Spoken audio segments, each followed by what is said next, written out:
is an artist, writer, adventurer who is very good at spontaneously dashing off to crazy places and less good at staying still. I know this. But, there's an exclamation point after it. After spending most of the last year and a half in crazy forward motion, she has discovered that she actually wants to entrench herself in a stationary community and call Seattle home. We're very happy about that. She is currently on the warpath to own her own fork and perhaps, gasp, even her own bookshelf, and is very curious to see how this new craving for roots will change her art. While not obsessively collecting stray hair ties she finds on the streets, Tessa enjoys biking absurdly long distances, cooking for impractically large groups of people, using extremely small paintbrushes, and using epic adverbs. Please give a warm Breadline welcome to Tessa Hall.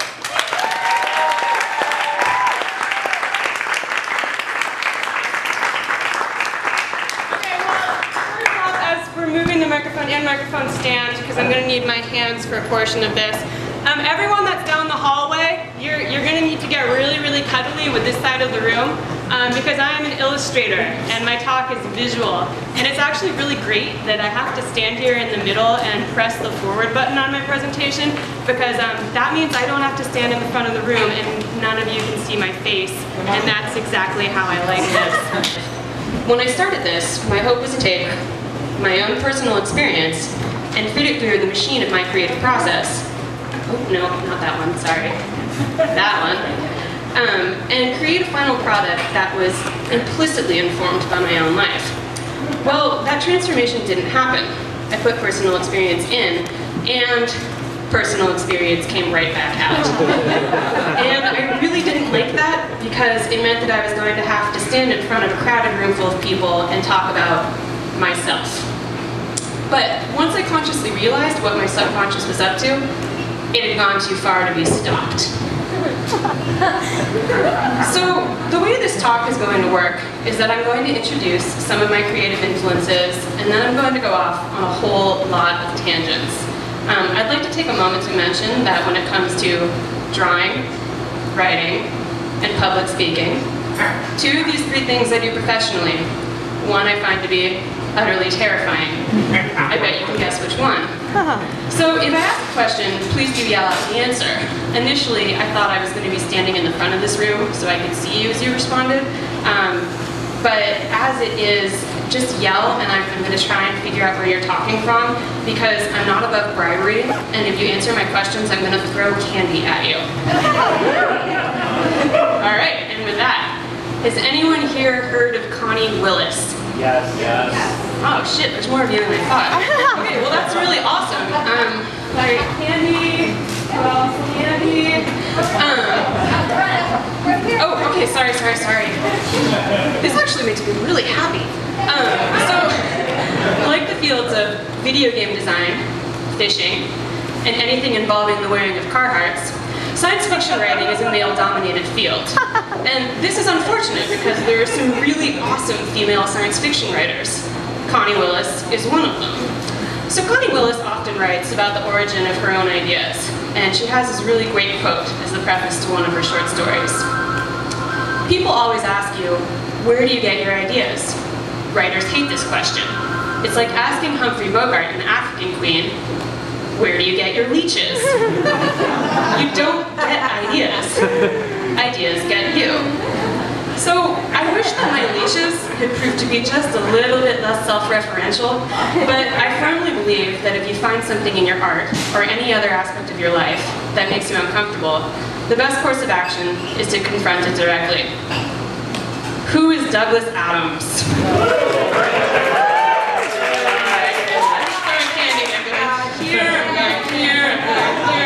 Excellent. So, Douglas Adams, sorry if you guys in my head with Snickers bars, was the author of The Hitchhiker's Guide to the Galaxy, which taught us that the answer to life, the universe, and everything is 42. He also created the drink that I would love to see a bar, perhaps Vermilion, this is a very blatant hint, create a version of.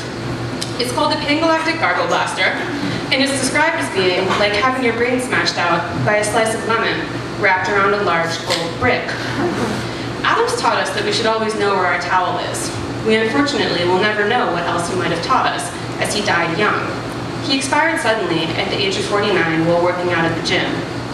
He knew where his towel was, but it did not save him. In The Hitchhiker's Guide, there's a character named Zaphod Beeblebrox. Zaphod has 2 heads, 1 eye patch, and was voted the worst dressed sentient being in the galaxy 2 years in a row. He once said, "If there's anything more important than my ego around, I'd like it caught and shot now." So there is an inherent level of egotism involved in being an artist. If you make something and share it with others, you're presenting your own viewpoint, and you're asking that other people see it as valid. And in order to force yourself to make your work, you have to believe in it completely, perhaps to an extent that isn't entirely healthy. And with that, I would like to welcome you to what we make when we're not making. An exploration of downtime in the creative process, as explained by hair ties. Don't worry, I will get to the hair tie part. In order to follow this talk, I'm going to need to give you some necessary backstory. This is the point at which this gets way more personal than I ever meant for it to be. About 8 months ago, I drew this cartoon. It's been a crazy year. Normal pace, normal Tessa pace, and then 2011, a flaming hedgehog. So I need to take you back to the beginning. A few days ago, I promised myself that I wasn't going to make any more illustrations for this because it had already gotten completely out of hand. But I kind of cheated. Okay, I'm going to already grab candy because I know this is going to get a lot of following. All right, who's Bill Watterson? Yeah, there we go. That was way less of a response than I expected, guys.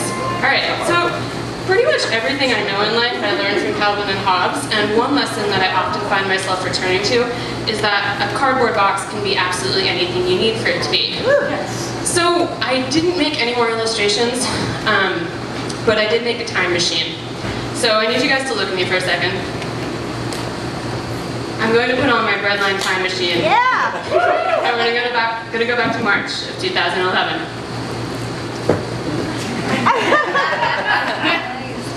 Wow, March 2011. Can I hand that back to you? Okay. So, it starts off like this. I am riding my bike alone from here to here. I am calling off an engagement, and I'm doing it over the phone, while legally camped in a cow pasture in West Texas, with toilet paper shoved in my ears to drown out the passing semi-trucks. And I keep having to kick my tent walls to scare these damn curious cows away. I am, in the space of 3.5 weeks, creating a solo show's worth of new paintings that somehow capture the contradictory longings for wanderlust and roots. I am falling in love. I am in Antarctica. So all of this happened between March and September of 2011. That's 7 months, which were immediately followed by 5 months of living on a hard partying ice shelf with a 3-to-1 gender ratio, 2.5 bars, and 24 hours of constant daylight. Creatively, I was insanely productive. So many huge things were happening to me that all I had to do was put a brush in my hand and hold on for the ride. I was completely carried along by the strength of my own momentum. But as my year of delightful upheaval started to wind down, I knew that I needed to stop, that I needed to take a break and actually work through all of this. Do you guys know that greeting card line that features deep aphorisms written in lowercase sans serif font on sparse, dark background? You must have chaos in you to give birth to a dancing star. Barns burnt down. Now I can see the moon. These sayings only work in the abstract. You're supposed to give an emphatic to acknowledge the general wisdom of the sentiment and then not think about it too hard. If your barn burns down, your response is not likely to be anything about the moon. It's probably closer to, fuck, my barn. Followed by paperwork and various discussions of insurance. But I have a kind of skewed ratio of theory to practice, and it sometimes leads me to accidentally take things literally. Do the thing that scares you. Do you guys know Wile E. Coyote? Yeah. Alright, candy. nothing outside of his pursuit of the Roadrunner. He's fine so long as he's chasing it, but once he stops, he goes off the edge of the cliff. And it always takes him a little while to realize that the ground isn't underneath him anymore. And each time, he has that moment of heartbreaking self-awareness.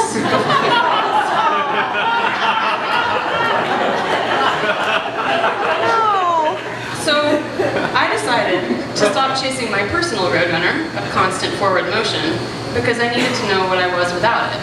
And so, 1 year to the day after I had left, I came back to Seattle with absolutely no plans. No job, no projects, no place to live, no exotic place to dash off to, and no adventure on the horizon. Just me and my attempt, for the first time in my life, to build a genuine sense of home. Who's John, please? Yes, keep talking while I pick open this package. Get some Snickers, I've got something good over there. Yeah, there we go. Okay. So John Cleese was part of Monty Python, gave us silly walks, also gave us the Dead Parrot sketch. He's also devoted a large portion of his personal fortune to the cause of saving the lemurs. I know this because I watched a VHS tape of his lemur documentary while in Antarctica. Back in 1991, John Cleese gave a talk about his observations on creativity and the need to make space for uncertainty. And he said, "Look, baby cakes." I love hearing John Cleese say baby cakes. "I don't have to decide till Tuesday, and I'm not chickening out of my creative discomfort by making a snap decision before then. That's too easy. The idea of confronting your fear sounds good and healthy in theory, but in practice it's uncomfortable and humbling and often straight up painful. So I got back to Seattle and I told myself that I wasn't going to chicken out and instantly find some easy defining structure so I could stop wrestling with my terrifying expanse of total freedom. I was going to make myself stay in this state of stillness and uncertainty, regardless of how many mid-afternoon existential crises I was having. Now, this is the point at which I asked Alex to throw me on the schedule for Breadline. I wanted a very soft, faraway deadline, and I had absolutely no idea what I was going to present. I decided to force myself to take the time to figure that out, to deliberately think without doing. I was going to not make. And this was very, very difficult for me. Do you guys know Antoine de Saint-Exupéry? Yeah. Yes. Okay, who hasn't got candy? Okay. Alright, so he, of course, wrote The Little Prince, thus providing tattoo source material for our whole generation. Full disclosure, I am one of them. He died tragically in 1944 when he crashed his Lockheed Lightning P-38 somewhere over the Mediterranean. It took over 50 years before anyone found his plane. Do you guys know what this picture is? Yeah. So you guys are the sort of people that go to poetry readings. So you know that it's not actually a hat. It's actually a snake eating an elephant. So when I committed myself to this state of not making, I felt like that fucking elephant. Alone and trapped in a dark, confined space with no company except my own fragile ego, which was slowly being devoured. But my stubbornness kicked in, and I reminded myself that there are in fact two characters at play in this scenario. And that in reality, I was the snake. I'd eaten a very large meal, and I needed to digest. And here's where I finally begin to talk about hair ties. So, the best response to any state of uncertainty is to put one foot in front of the other and start going for long walks. So I started wandering from one end of the city to the other, and I closely observed my environment. And what I noticed was that there were a lot of hair ties on the ground. And at first I just looked at them, but then came the fateful day on which I started picking them up. I don't know why I started doing this, but once I started, I kept going. I didn't need to understand my own motivations, only trust that I was vaguely building towards something. Gradually, I started becoming emotionally invested in what I was doing. I started to notice the breadth and variety of the kingdom of Elasticus circulus, and before I knew it, I created an entire taxonomy. I had become an expert in my own self-created field.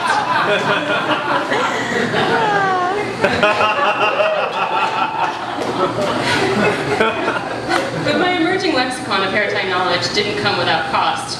I have discovered that there are a lot of things that look like hair ties at a glance. Squished bottle caps, various car part gaskets, rubber bands, pieces of plastic that hold sections of model airplane kits, condoms taken out of the wrapper, which I don't really understand, because how does it get to the point of being out of the wrapper without being unfurled? It seems like if it got that far, it probably shouldn't have stopped there, but there it is lying in the street. So anyways, small pieces of bent wire, weird patches of gooey things, zip ties, twist ties, ringed gummy candy, earpieces to headphones, sections of shoelaces, etc.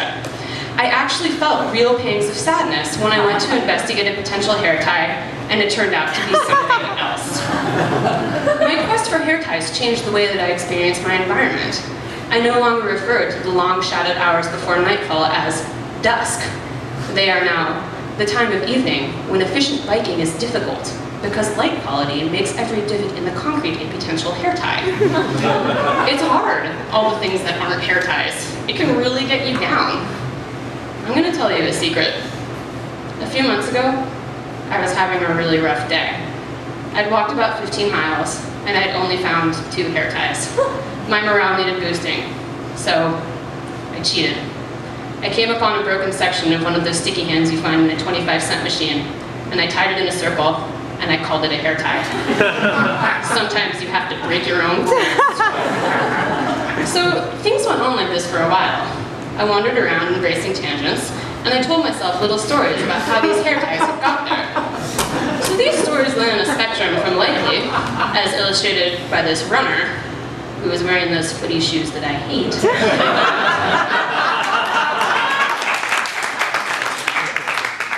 to fun, as illustrated by the giant squid that lives in Green Lake and plucks hair ties from the bums of passing nannies. But there became a point at which I needed to stop gathering and actually start putting this presentation together. I think this is often where creative projects derail, in the transition from gathering to generating. There has to be a recognizable, definitive turning point, a eureka moment. And in typical fashion, I had a kind of ridiculous one. So let's pop the time machine back on and go back a few months. Can you hand me my time machine?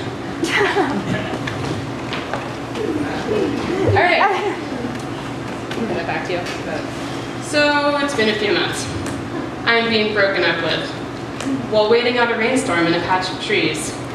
And I'm wearing a bear hat and magenta hot pants. And for the sake of context, I was on staff for the Fremont Solstice Parade, so that does make more sense than it might initially seem. And I'm currently packing up all of my possessions and moving out of my house to get on a plane in 36 hours to go work on a boat in Alaska.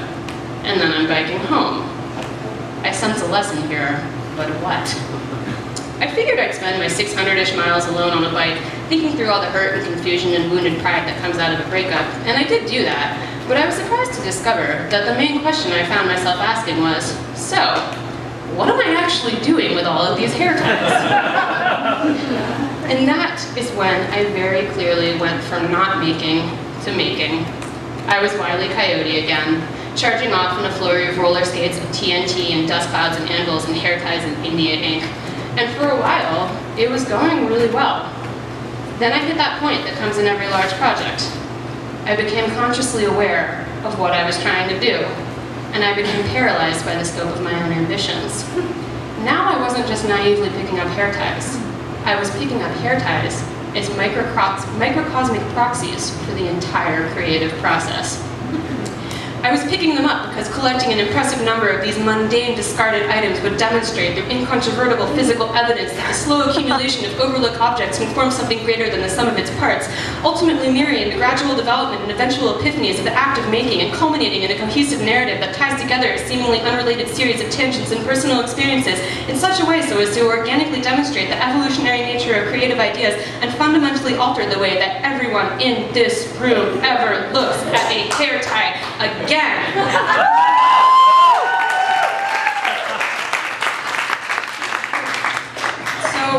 I got really intimidated.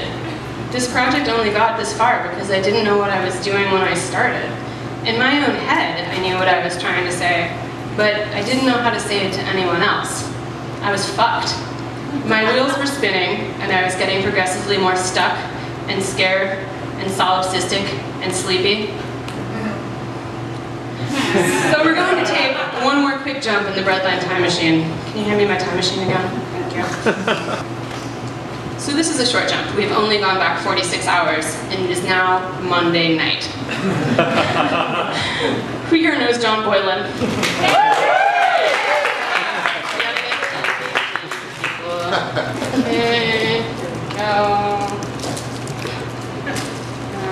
Okay, who here is John Boylan?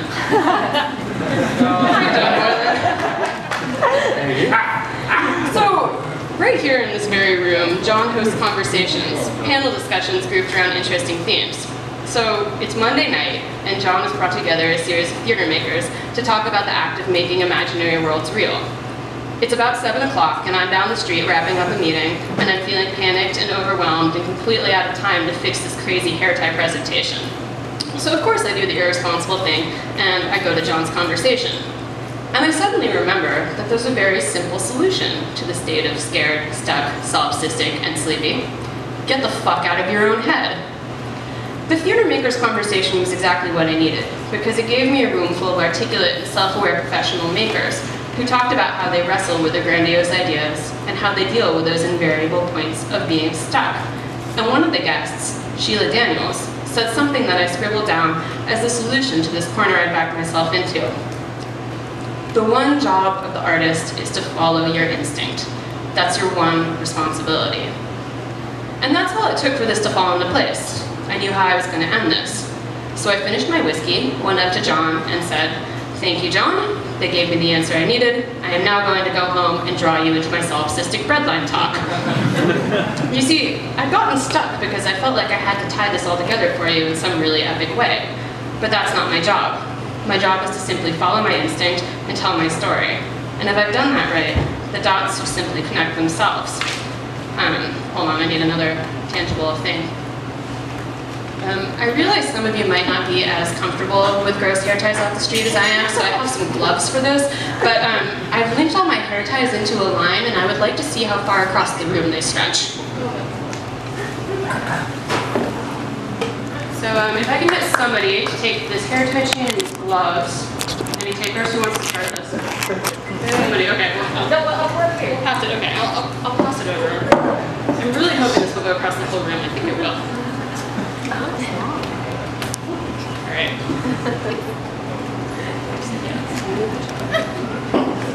Start passing. Or, I mean, really, you can wash your hands after. The gloves are going to make this more complicated. It's just dirt and other people's hair. It's just dirt. Yeah, alright. So, 5 months ago, I started picking up hair ties. I picked up exactly 203 of them.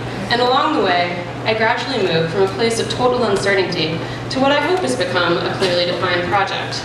I went through cycles of excitement, self-doubt, epiphany, discomfort, and total panic, and spent a great deal of time feeling like there was no way in hell I could pull this off. And then I forced myself to get up here and share all of this with you. So ladies and gentlemen of Breadline, I would like to introduce you to a close friend of mine. He's a little shy, so he wouldn't come out in person, but he said that it would be okay if I drew his picture. So please join me in welcoming the Beast of Infinite Ponytails.